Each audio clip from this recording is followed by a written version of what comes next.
Quantas vezes você já se arrependeu de ter falado algo? Seja num momento de raiva, numa conversa casual ou até tentando ajudar alguém.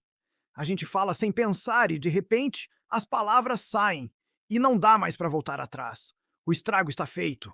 Uma amizade estremecida, um clima estranho no trabalho, ou aquela sensação horrível de ter magoado alguém que a gente ama. É uma situação péssima, né? Mas por que isso acontece com tanta frequência? Hoje já a gente vai mergulhar fundo nesse assunto. Vamos entender por que às vezes a nossa boca parece ter vida própria e fala antes do cérebro processar. E mais importante, vou te dar algumas dicas práticas, quase um passo a passo, para você aprender a dominar essa impulsividade e transformar a sua comunicação. Fica comigo até o final, porque a última dica é uma técnica que eu uso todos os dias e que mudou completamente a forma como eu me relaciono com as pessoas. Primeiro, vamos entender a raiz do problema. Na maioria das vezes, falar sem pensar é uma reação emocional. Raiva, frustração, ansiedade. Essas emoções sequestram a nossa parte racional do cérebro. É como se um alarme de incêndio tocasse e a gente saísse correndo sem olhar para onde vai. A reação é imediata, instintiva. O problema é que, numa conversa, essa reação pode ser uma palavra dura, uma crítica desnecessária ou até um segredo que não devia ser contado. Pense numa discussão de trânsito, por exemplo. Alguém te fecha, o coração dispara, a raiva sobe e a primeira coisa que vem à mente é um xingamento. Você não para pensar. Será que essa pessoa está com uma emergência? Será que ela simplesmente não me viu? Não. A emoção toma conta e a boca dispara. O mesmo acontece em discussões de relacionamento. A gente se sente atacado, a emoção sobe e falamos coisas cruéis que 5 minutos depois nos arrependemos amargamente. Então, o primeiro passo é reconhecer esses gatilhos emocionais. Quais situações fazem você perder o controle? É quando se sente criticado? Quando está sob pressão no trabalho? Quando está cansado? Anote isso. Ter consciência dos seus gatilhos é como ter um mapa de um campo minado. Você começa a saber onde precisa pisar com mais cuidado. Saber que você fica irritado quando está com fome, por exemplo, já é uma grande vantagem. Antes de uma conversa importante, você pode garantir que comeu alguma coisa. Parece simples, mas faz toda a diferença. Agora que você já sabe identificar os gatilhos, vamos para a segunda parte. Criar um espaço entre o impulso e a ação. O escritor Viktor Frankl disse uma frase genial. Entre o estímulo e a resposta existe um espaço. Nesse espaço reside a nossa liberdade e o nosso poder de escolher a resposta. E em nossa resposta reside o nosso crescimento e a nossa felicidade. É exatamente esse espaço que precisamos criar. Mas como fazer isso na prática? Uma técnica poderosa é a da respiração consciente. É quase um clichê, mas funciona. Quando você sentir a emoção subindo, aquele calor no peito, a vontade de explodir, pare. Apenas pare. E respire fundo. Puxe o ar pelo nariz contando até 4. Segure por 4 segundos e solte pela boca contando até 6. Faça isso umas 3 vezes. Essa pausa de menos de 20 segundos tem um efeito fisiológico real. Ela ajuda a acalmar o seu sistema nervoso, a diminuir os batimentos cardíacos e a devolver o controle para a parte racional do seu cérebro. É como apertar o botão de pause na emoção. Nesse pequeno intervalo, você ganha a chance de pensar. O que eu realmente quero dizer? Qual é a melhor forma de expressar isso? Falar isso agora vai ajudar ou piorar a situação? Outra ferramenta prática é a regra dos 5 segundos. Antes de dizer qualquer coisa importante, principalmente em uma situação de tensão, conte mentalmente até 5. Parece bobagem, mas esses 5 segundos são suficientes para o seu filtro racional entrar em ação. Nesses segundos, você pode se perguntar: isso é verdade? Isso é útil? Isso é gentil? Se a resposta for não para uma dessas perguntas, talvez seja melhor ficar calado ou reformular o que você ia dizer. Vamos imaginar um cenário no trabalho. Seu colega apresenta um projeto com várias falhas. Sua primeira reação impulsiva poderia ser: nossa, mas isso aqui está tudo errado.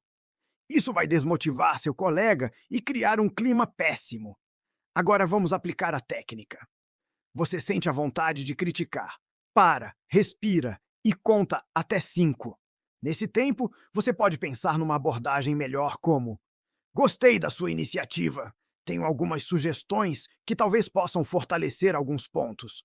Podemos olhar juntos? Viu a diferença? A mensagem é a mesma, mas a entrega muda tudo. Você deixou de ser um crítico para se tornar um colaborador. Mas e quando o arrependimento já aconteceu? A gente falou o que não devia e agora o estrago está feito. O que fazer? A primeira coisa é: não se martirize. Errar é humano. O importante é como você lida com o erro. O passo fundamental é pedir desculpas. E um pedido de desculpas sincero não é desculpa se você se ofendeu. É assumir a responsabilidade. É dizer: olha, eu falei sem pensar, fui impulsivo e o que eu disse foi inadequado e te magoou. Me desculpe por isso. Assumir a responsabilidade mostra maturidade e respeito pela outra pessoa. E mais importante, mostra para você mesmo que você está comprometido em mudar. Cada erro se torna uma oportunidade de aprendizado. Depois de se desculpar, reflita sobre o que aconteceu. Qual foi o gatilho? Por que você reagiu daquela forma? O que você poderia ter feito de diferente? Use cada deslize como uma lição para o futuro. Agora chegamos na dica final, a que eu prometi no começo do vídeo. É uma técnica de comunicação que eu chamo de escuta ativa reflexiva. A maioria das vezes que falamos demais e nos arrependemos é porque não estamos realmente ouvindo o outro. Estamos apenas esperando a nossa vez de falar. A nossa mente está ocupada formulando a nossa resposta, a nossa defesa, o nosso contra-ataque. A escuta ativa reflexiva quebra esse ciclo. Funciona assim: quando alguém estiver falando com você, seu único objetivo é entender o que a pessoa está sentindo e pensando. Depois que ela terminar, em vez de dar a sua opinião imediatamente, você vai refletir o que ouviu. Você vai dizer algo como: então, se eu entendi bem, o que você está me dizendo é que se sentiu frustrado porque. Ou, pelo que eu estou entendendo, você está preocupado com. É isso mesmo?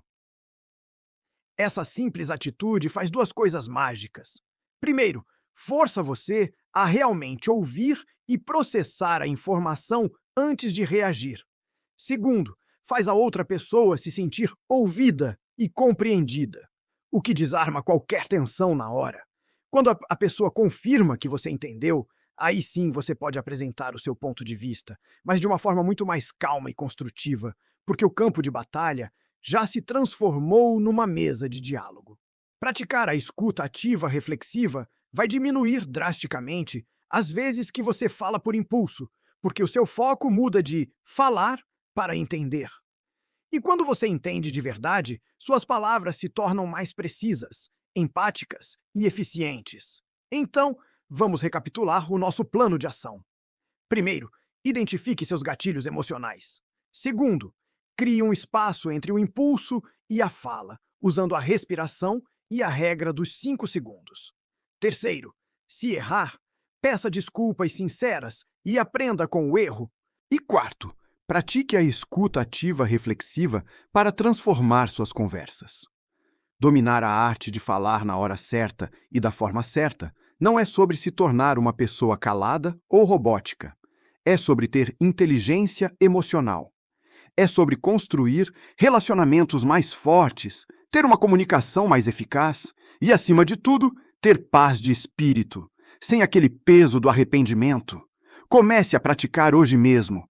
Escolha uma dessas técnicas e se comprometa a usá-la na sua próxima conversa. Você vai ver que, com o tempo, o silêncio antes da fala se tornará seu maior aliado. Espero que essas dicas tenham sido úteis para você. Se você gostou desse vídeo, não se esqueça de deixar o seu like, se inscrever no canal e ativar o sininho para não perder os próximos conteúdos.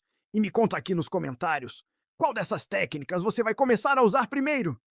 Eu, Vitia, vou adorar ler e responder. Muito obrigado por assistir e a gente se vê no próximo vídeo.